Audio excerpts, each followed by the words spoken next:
How do I define grief and wonder?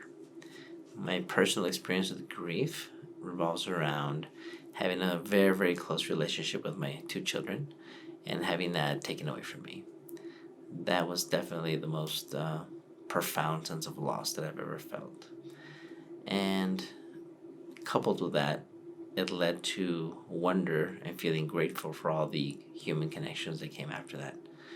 And not only was it part of the healing process, it was also rediscovering who I was outside of being the father figure, and rediscovering my love for music and for my new love for dance, and rediscovering my passion for martial arts and so many other things that I had neglected as a result of being in a very dysfunctional marriage for 19 years.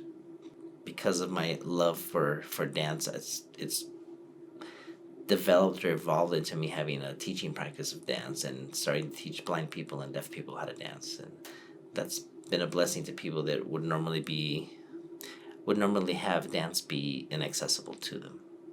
I think in Latin culture, the music that is created, it's accepted to have a very emotionally charged lyric or sentiment or inspiration behind the song. It's not just about writing music about frivolous things or just having fun or partying. It's more about broken love or romantic love or loss, tragedy. It's more part of the culture. It's accepted to write in that way. And maybe that's because it's not accepted to express our emotions verbally. So maybe that's the reason why my culture, the Latin culture, compensates by using it in lyrics to songs. And that's accepted because having a verbal discussion about it is not accepted. Lo mejor es el enemigo de lo bueno. So that's lo mejor is the best. Es el enemigo is the enemy of lo bueno, that which is good.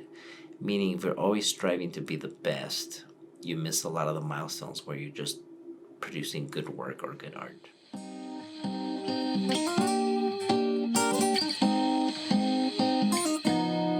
Y sigo ahogado en el alcohol, pensando en lo que te hice yo. Juro que no fue mi intención, estoy a tu disposición, no miento.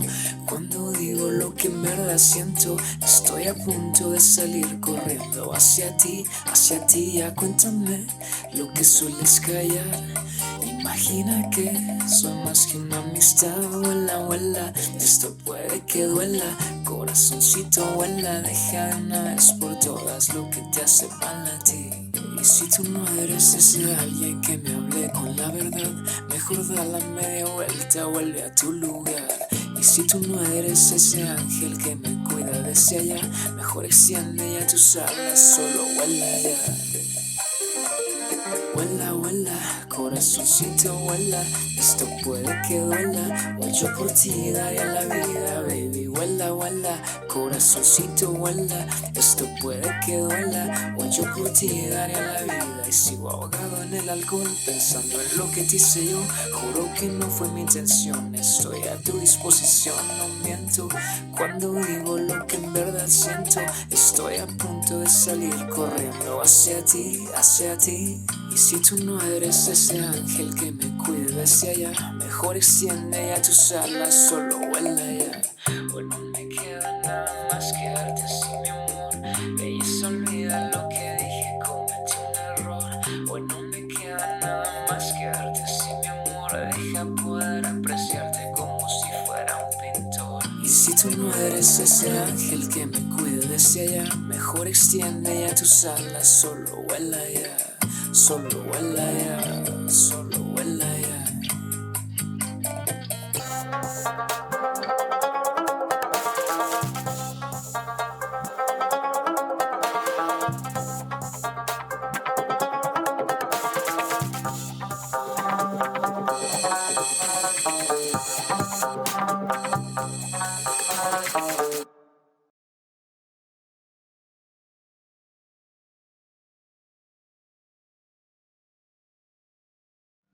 I define grief as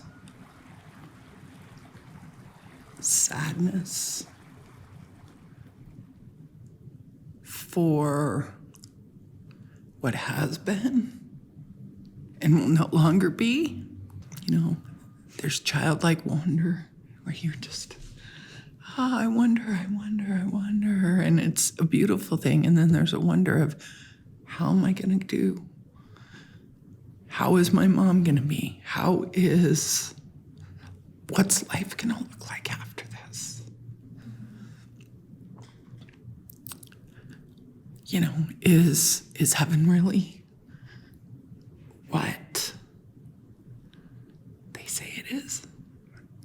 What I built my spiritual foundation on is in the land of no more. I'm talking about grief specifically to the instance in which I'm experiencing it right now.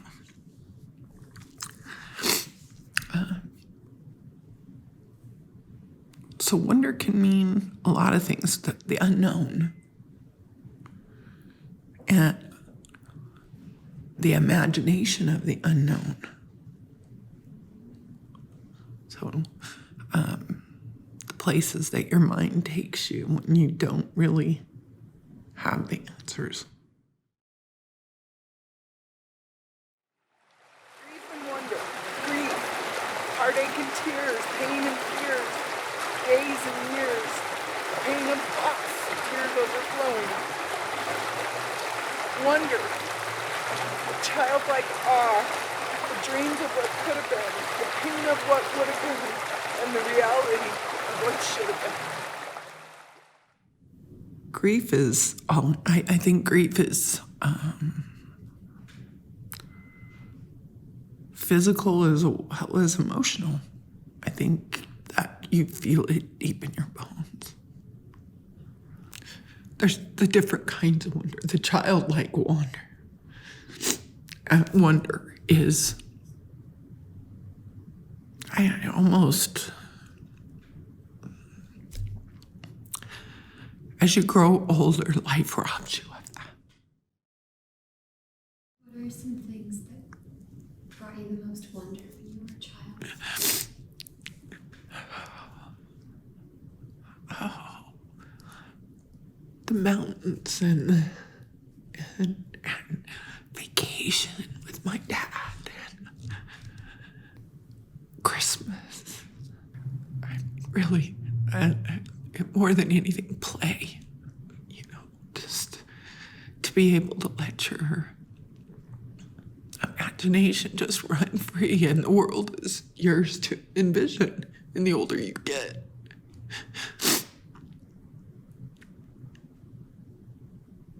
that light gets stamped out. There's a time in my life that stole this childlike wonder that I had, and I can think of two really big incidents, and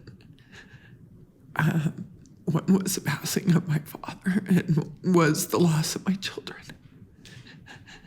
And both things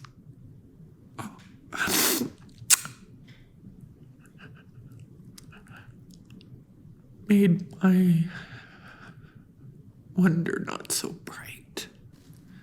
I was a drug addict, and social services took my kids. They went to live with a family member, but I stayed clean and sober. It transformed me to this beautiful person that I am today. Without that, I wouldn't be this. And I love who I am today. Do your kids know that? Oh, yeah. They came back. I feel like I lost that childlike wonder. I feel like I didn't have it anymore. Cartoons were painful for me to watch. The things that I used to enjoy were no longer enjoyable. It's come back recently just a little bit to where I can watch a cartoon movie, but I couldn't. I didn't put a Christmas tree up for 6 years after they took my kids. It gave me more strength. And in a way, it gave me like compassion, empathy, the power to connect deeply with others. That was hard. I didn't want anybody near me. I closed myself off, and I still do. But it made me who I am today, and I really do like who I am. I enjoy being kind and smiling and, making others' day a little brighter. And so maybe I gained that kind of wonder. I've been told often and often had the thought that I need to write. I need to write this down. Write down my story because it's a strong one. How can something so painful lead to something so life-changing? The loss of the most beautiful led to the most sorrow. But I made beauty from ashes and light from the darkness, learning to love myself by hating myself all at once. Guilt and shame exuding from every part of me. But the end result set me free. That willingness to feel, the willingness to change.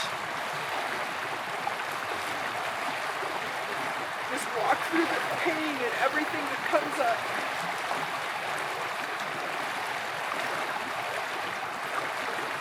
Oh, listen to the words, don't cry, don't feel. Because these feelings are real. Because I'm real and I'm raw and I'm caring and I'm loving and I'm sensitive and even more sensitive. Sensitive is me. The tears.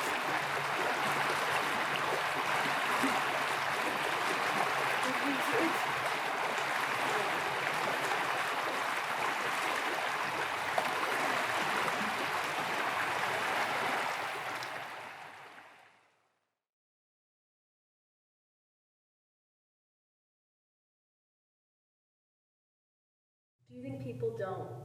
Do you think people don't really take the time to play once they leave childhood and become adults? Maybe they think they're not allowed to anymore. I would define wonder as a full body experience that's a total elation to the unknown. It's totally engulfing. And grief is the closest thing to unexpressible love. I'm still experiencing the stopping sensation that comes with lingering grief. Like when I was working last night, I was selling a grown man a concert ticket, and he was wearing a jean shirt. And then I remembered, like, my grandfather used to only wear jean shirts, like, near the end of his life. And I didn't feel like this overwhelming sensation. I just felt stopped. Like, I felt like time paused. And I think that does spark my sense of wonder, but not in the, like, enchanted, golden light sense. It sparks my sense of wonder, of like wanting to reach through the veil of what's beyond and ask those questions around what makes a memory so potent. When I was a child, it was so easy for me to like thrive in wonder and to explore and meet all people and things with play. And I think the first time I experienced real grief was in high school, when I realized that like I was so involved with my wonder that I wasn't sure what it was like to really grieve. And I like made a pact with myself to figure out what that was.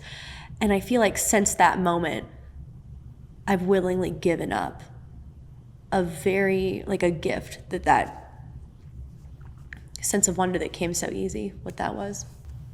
Being able to explore why I would be meeting other people and why the time was special and why the person was special, or the place, or even random circumstance.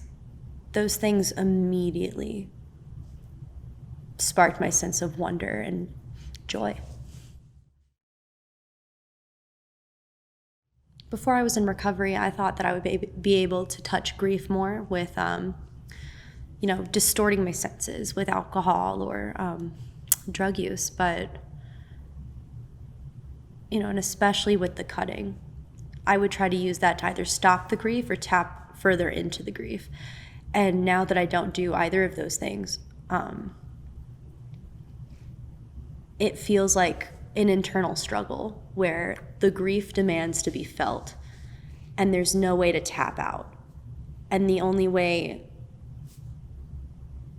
to alleviate the way grief can feel so crippling is to let yourself feel it. I have a therapist that has seen me through 3 different relationships. My relationships with self-harm and alcohol and drugs and several deaths. And being able to trust that I can bring my confusion and my grief and my wonder, and she can be a mirror and a sounding board, makes me feel like my grief's not going to destroy me. And my relationship to the grief has become healthier. So talking to someone, exercise and movement is a big one. I do think that the opposite of addiction is connection. So I think ultimately, in order to healthily express that grief, I have to be in a place of communication and connection, whether that's with another person, myself, or the universe at large. I used music as a process when I was 12 or 13 the first time, and every time I went through something it felt like it was too big for me to contain, I would just sing about it, and I would write songs about it, and I would dance, and I would listen to music and write music videos in my head about it. And for a while, that was the only thing I had to process the grief, even when being here at Naropa and things felt like they were too big for me to control. And the substances weren't working and the self-harm wasn't working. Music was the thing I used to make sense of something I couldn't fully grasp. I didn't know that I was in an abusive relationship until I started singing about it and listening to my music. So in a way, my music acted as a sounding board to tell me what was going on and what I wasn't willing to look at. But recently I felt this surge of, there's music in my heart again, and it demands to come out. It's shifting in a new way. And I'm not sure what that looks like yet, but it is a huge relief to know that it's still there and to know that the creativity isn't a gift that I haven't, that I've done something to not earn. It's still there.